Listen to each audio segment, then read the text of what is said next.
আসসালামু আলাইকুম প্রিয় দর্শক, আজকে রাজধানী ঢাকায় দুটো বড় ঘটনা ছিল এবং ঘটনা দুটো এতটাই বড় ছিল যে যারা ঢাকা শহরে আজকে বেরিয়েছেন, কাজের প্রয়োজনে বেরিয়েছেন অথবা ভুল করে বেরিয়েছেন, তারা বের হয়ে পরে বলেছেন যে বের হয়ে ভুল হয়ে গেছে। কারণ এত প্রকট যানজট ছিল ঢাকা শহরের দুদিকে, নয়াপল্টনে এবং শাহবাগে, দুই জায়গাতে দুটো বড় সমাবেশ ছিল এবং দেশের বৃহত্তম দুটি দল এই সমাবেশ দুটির আয়োজন করেছিল। নয়াপল্টনে যে সমাবেশটা হয়েছিল সেটি হলো বিএনপির তিনটা অঙ্গ সংগঠন, যুবদল, স্বেচ্ছাসেবক দল, ছাত্রদল, তারা সেখানে তারুণ্যের সমাবেশ করেছে। আর শাহবাগে করেছে জামাতের নেতা এটিএম আজহারুলের মুক্তির পর শাহবাগে জামায়াতের পক্ষ থেকে একটা জমায়েত হয়েছিল। দুটো ঘটনা আলোচনা হয়তো করা যাবে না আজকে, আমি বরং আজহার সাহেবের মুক্তিটা নিয়ে আলোচনা করি। এই এটিএম আজহারুল ইসলাম জামাতের বড় নেতা ছিলেন। ওনাকে 2012 সালে গ্রেপ্তার করা হয়েছিল মানবতা বিরোধী অপরাধের অভিযোগে। সে সময় বলাই বাহুল্য আওয়ামী লীগ ক্ষমতায় ছিল। আওয়ামী লীগ তো ক্ষমতায় আসার পরে এবার মানবতা বিরোধী অপরাধের বিচারের জন্য তারা উঠে পড়ে লেগেছিল এবং অনেকেরই এর মধ্যে সাজা হয়েছে এবং সেই সাজা অনেকের ফাঁসি হয়েছে, প্রায় সবারই ফাঁসি হয়েছে। এখানে জামাতের লোকজনের যেমন ফাঁসি হয়েছে, বিএনপির দু একজনের ফাঁসি, সালাউদ্দিন কাদের চৌধুরীর ফাঁসি হয়েছে। এবং সেই মামলাগুলো কতটা নিরপেক্ষভাবে হয়েছে, বিচারটা হয়েছে, তা নিয়ে কিন্তু নানা ধরনের প্রশ্ন আছে। ওই সময় আমরা দেখেছিলাম ডেভিড বার্গম্যান যে সাংবাদিক ছিলেন, উনি কিন্তু এটা নিয়ে অনেক রকম কথাবার্তা বলেছেন, মন্তব্য করেছেন এবং সে কারণে তাকে দেশ থেকেও বের করে দেওয়া হয়েছিল। এখন আওয়ামী লীগ সরকার চলে যাওয়ার পর এই সরকারের আমলে আমরা বিচার বিভাগের আরেকটা চেহারা দেখলাম। আমরা দেখলাম যে মামলা যাচ্ছে সেই মামলায় আওয়ামী লীগ আমলে করা অথবা আওয়ামী লীগের রাজনৈতিক কারণে করা অথবা অরাজনৈতিক কারণে হোক অথবা আওয়ামী লীগের স্বার্থ জড়িত আছে এমন সমস্ত মামলা যে রায়গুলি হয়েছিল আগে, এবার আমরা দেখলাম সবগুলি রায় কিন্তু বেকসুর খালাস হয়ে গেল সকল আসামিদের। সেটা আমরা 21 আগস্ট গ্র্যান্ড হামলা মামলাও দেখলাম। আমরা এছাড়া বাবর সাহেবের মামলা দেখলাম, বিএনপির স্বরাষ্ট্র প্রতিমন্ত্রী যিনি ছিলেন লুৎফুজ্জামান বাবর, ওনার মামলাও দেখলাম, ওনাকেও মৃত্যুদণ্ড দেওয়া হয়েছিল, ওনার একাধিক মামলায় খালাস হয়ে গেছে। এবং এবার দেখলাম যেটা যে এটিএম আজহারুল ইসলামকেও ওনাকেও আজকে একদম বেকসুর খালাস দেওয়া হলো। অথচ ওনাকে কিন্তু 2014 সালে ডিসেম্বর মাসে এই আন্তর্জাতিক অপরাধ ট্রাইব্যুনাল তাকে মৃত্যুদণ্ড দিয়েছিল। এই দণ্ডাদেশের বিরুদ্ধে উনি 2015 সালে উনি আপিল করেছিলেন। সে আপিল চলেছিল কয়েক বছর, প্রায় 4 বছর, এবং 2019 সালে সেই আপিলেও তাকে মৃত্যুদণ্ড দেওয়া হয়। এবং 2020 সালের 15 মার্চ আপিল বিভাগের পূর্ণাঙ্গ রায় প্রকাশিত হয়।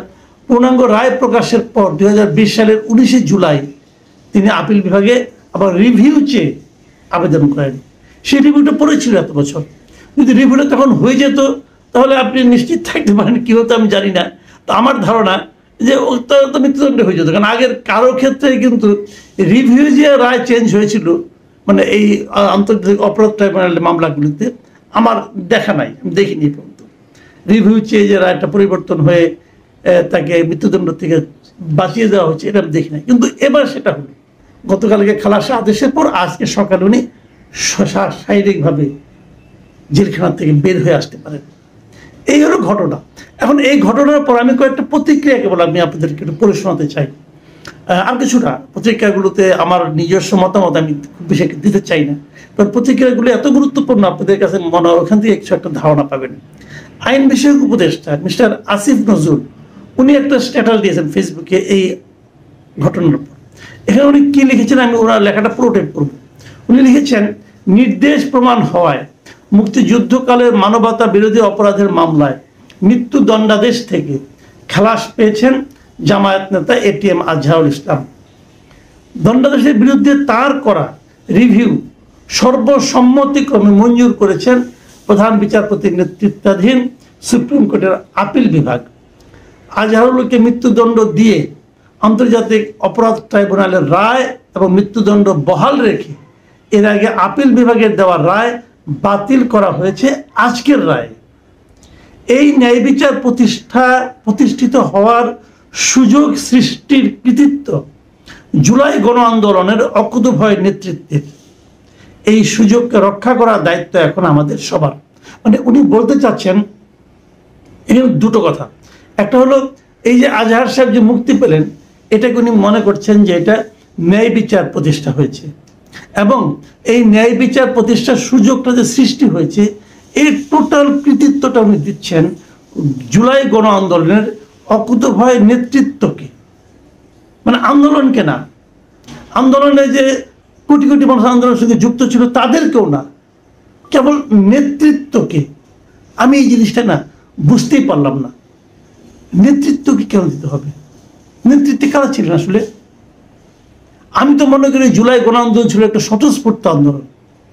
এখানে উনি নেতৃত্ব কোথায় পেলেন, এবং সেই নেতৃত্বকে কৃতিত্ব দিতে হবে কেন? এই নেতৃত্ব যদি এই আন্দোলনের সঙ্গে এই দেশের আপামর জনগণ যুক্ত না হতেন তাহলে কি আন্দোলনটা সফল হতো? এই নেতৃত্বের কি ভূমিকা ছিল তাদের উপর? ওই নেতৃত্ব এখন ঢাক দিলে অত লোক আসে? আমি এই জায়গাটাতে আসিফ নজরুল সাহেবের কাছ থেকে এই ধরনের আমি একটা কথা আমি আশা করিনি। আর পরে যে কথাটা, এই সুযোগকে রক্ষা করার দায়িত্ব এখন আমাদের সবার, এটা আমার কাছে খুব পছন্দ হয়েছে।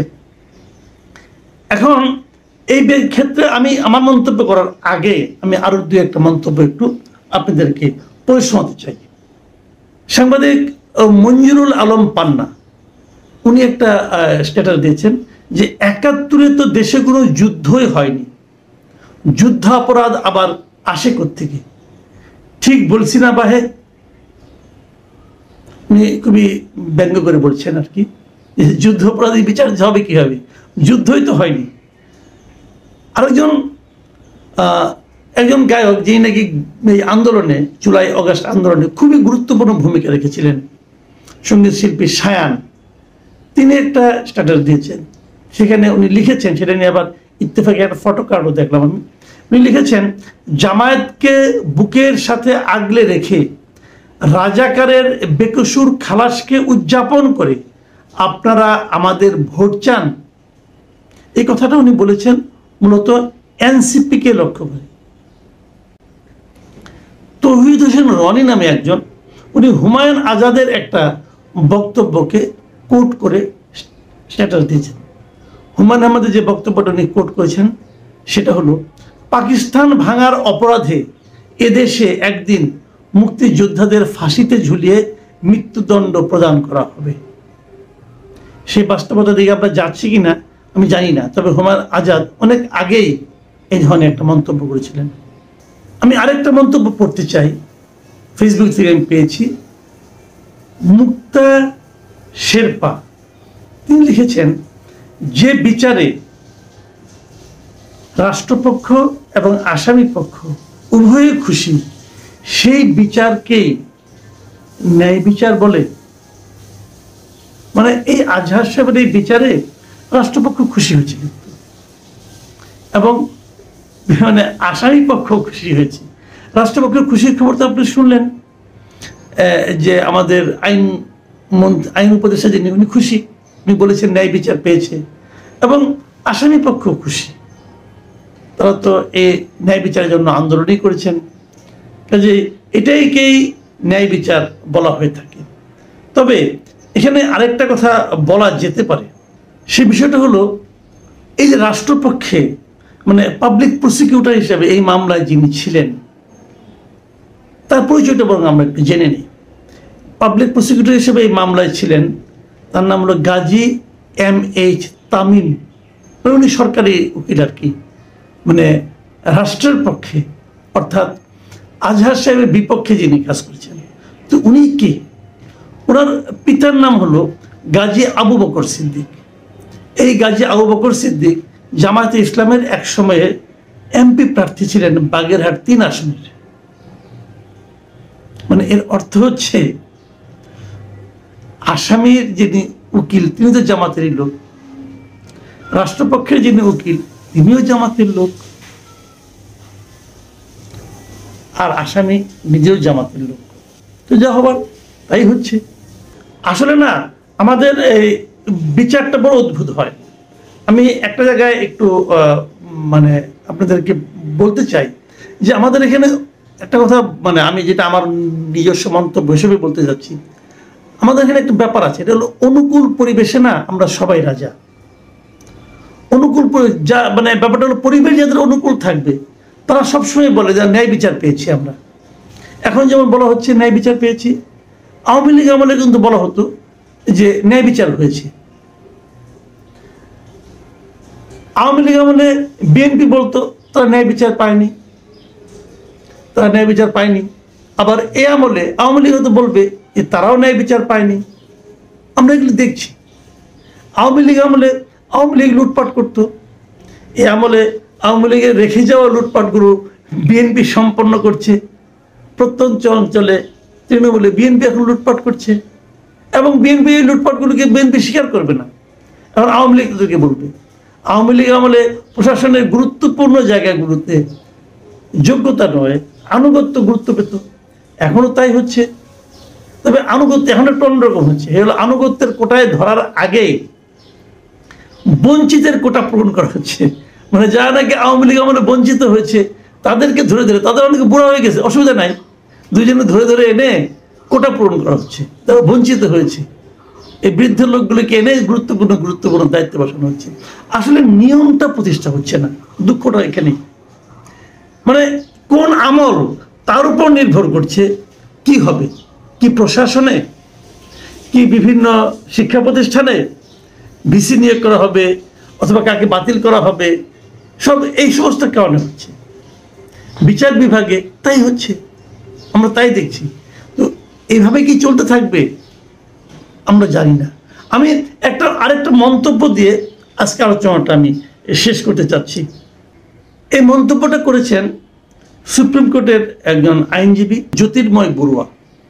এই ভদ্রলোককে আমি ব্যক্তিগতভাবে খুব পছন্দ করি এবং উনি আমার কাছে ওনাকে বেশ নীতিবান লোক মনে হয়। উনি একটা ফেসবুকে আজকে মঙ্গলবার একটা স্ট্যাটাস দিয়েছেন, সেখানে তিনি বলেছেন, উনি ইংরেজিতে লিখেছেন, "It was a frustration of justice then, it is a frustration of justice now, I have witnessed the mockery." আমি যেটাকে বাংলায় বলি তাহলে বিচারের হতাশা অথবা দীর্ঘশ্বাস আগেও ছিল, এখনো আছে। এই প্রহসনের সাক্ষী হয়েছি আমি। প্রিয় দর্শক, আমাদের এভাবে হয়তো আর অনেক দিন বিভিন্ন ঘটনার, বিভিন্ন প্রহসনের সাক্ষী হয়ে থাকতে হবে। আগেও যা হয়েছে এখনো তাই হচ্ছে। আমরা একটা পরিবর্তনের আশা করেছিলাম অনেক কিছু থেকে, সেই পরিবর্তন কতটুকু হয়েছে? ঘটনার পরিবর্তন হয়নি, হয়তো ব্যক্তির পরিবর্তন হয়েছে।